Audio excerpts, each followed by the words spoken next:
I haven't used Microsoft Word in a while, but when I used to use it, about 10 years ago, I typed the word facilitate and I right-clicked on it and a little drop-down menu showed up with a bunch of synonyms. And one of the synonyms is still to this day my favorite definition of what it means to facilitate a meeting. When I double-clicked that and I right-clicked, the synonym that showed up at the top said, to smooth the process of.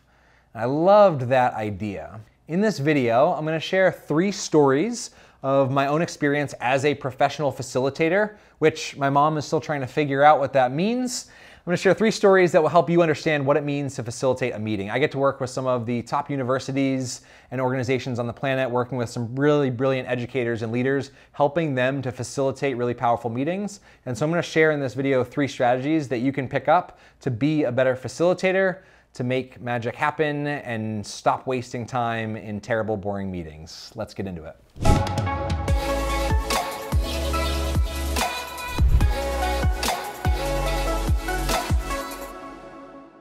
Let's be clear on what facilitation does not mean. Facilitation does not mean you need to know everything about a subject so that you can just speak at a meeting. Typically, when a boss is going to facilitate a meeting, she is just going to speak. He is just going to speak. That is not facilitation. I think the best form of facilitation is invisible, right? To smooth the process of. You don't even know it's happening. There's somebody in the background that's moving things along and keeping things going.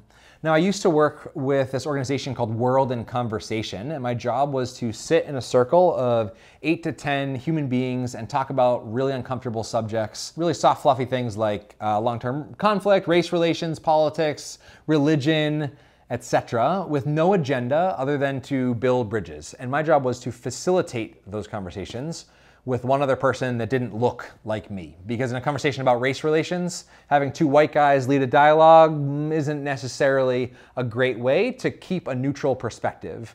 And my lesson from all that work was that a really great facilitator remains as neutral as possible. So there was a conversation I was in where somebody shared a story about half their family being in the KKK in rural North Carolina, and somebody else who went to a 98% Black school in New York City, and they're in the same conversation talking with each other. And my job as a facilitator is not to take one side and turn this into an advocacy situation. It's to smooth the process of them building a bridge. So it's to ask questions to deepen understanding from both sides so that we can have a conversation that's filled with listening with our ears and not with screaming and yelling with our mouths. So that was one area of facilitation that I learned that really powerful lesson to remain neutral.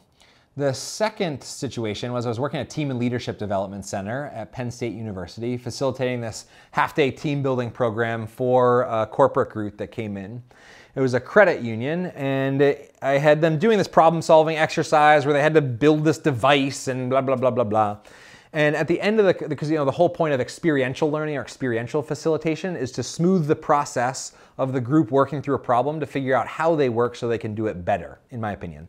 And so at the end of this exercise, we were debriefing, and one woman, we'll call her Susan, turned to her colleague, she was the boss, turned to her colleague and said, "Oh my gosh, I just realized that I did the same thing in this exercise to you that I do at work. And you shared an idea. It was actually the solution to our problem, and I squelched it down because I didn't think it was right." What I did as a facilitator in that moment was set a scene that smoothed the process for their communication to get better.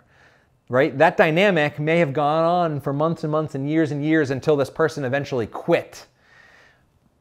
But a really great facilitator smooths the process and accelerates the timeline of something. And so my lesson there was a really great facilitator assumes the social risk for somebody else to be able to say something that they otherwise never would. Isn't this a lovely video prop plant thing? Oh, I keep hitting it. It's like, oh, just give you a little haircut or something. Story number 3 comes from a good buddy, Bill Treasurer, who has a consulting company out of Asheville, North Carolina.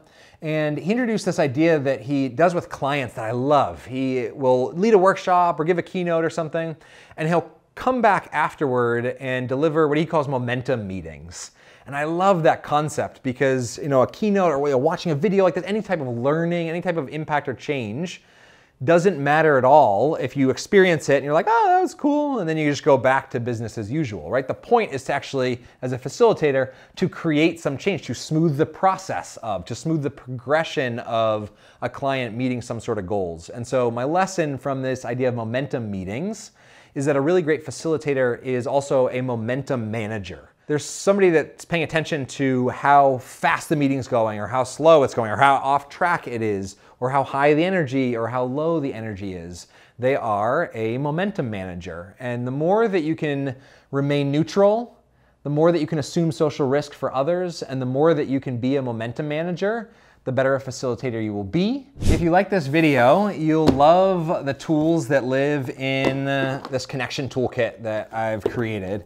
It's filled with a couple card decks and books that help make engagement and connection really easy, help you facilitate a meeting that is the absolute opposite of boring, and really creates meaningful connection and conversation in a way that otherwise wouldn't. It smooths the process of any meeting. There are dozens of activities for groups of different sizes, whether you're in an educational context or a business context.